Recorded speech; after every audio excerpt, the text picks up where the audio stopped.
ছবিতে বসে থাকা যেই ভদ্রলোককে দেখা যাচ্ছে, ওনার সামনের গাড়িতে ওনার স্ত্রী শুয়ে আছে।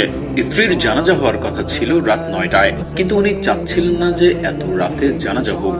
মৃত মানুষকে যত দ্রুত সম্ভব কবর দেয়া ভালো, এই ব্যাপারটা মাথায় রেখে কাউকে বলতেও পারছিলেন না যে ওকে আরো একটু থাকতে দাও আমার সামনে, আমি এখনো ওকে বিদায় জানাতে প্রস্তুত না।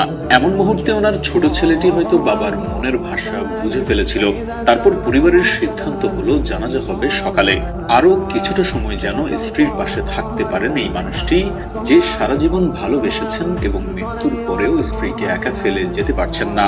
সবাই চলে গেছে, রাতে কেউই পাশে নেই, কিন্তু ভদ্রলোক গাড়ির পাশে বসে আছেন চুপচাপ, যেন স্ত্রীর সাথেই কথা বলছেন। কোনো শব্দ নেই, কোনো কান্না নেই, শুধু একা নীরব সঙ্গ। তিনি যেন বলছেন, তুমি নেই জানি, কিন্তু আমি আছি, আমি এখনো তোমার পাশে আছি। এটা কেবল ভালোবাসা না, এটা সঙ্গ, এটা প্রতিশ্রুতি, এটা এমন এক সম্পর্ক যেখানে মৃত্যুর সীমানা নয়।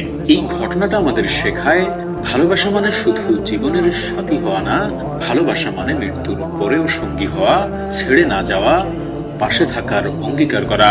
আমরা সবাই জীবনে এমন একজনকে চাই যে শুধু জীবিত থাকাকালীন আমাদের ভালোবাসবে না, আমাদের অনুপস্থিতিতেও পাশে থাকবে, নিঃশব্দে, নিঃস্বার্থভাবে।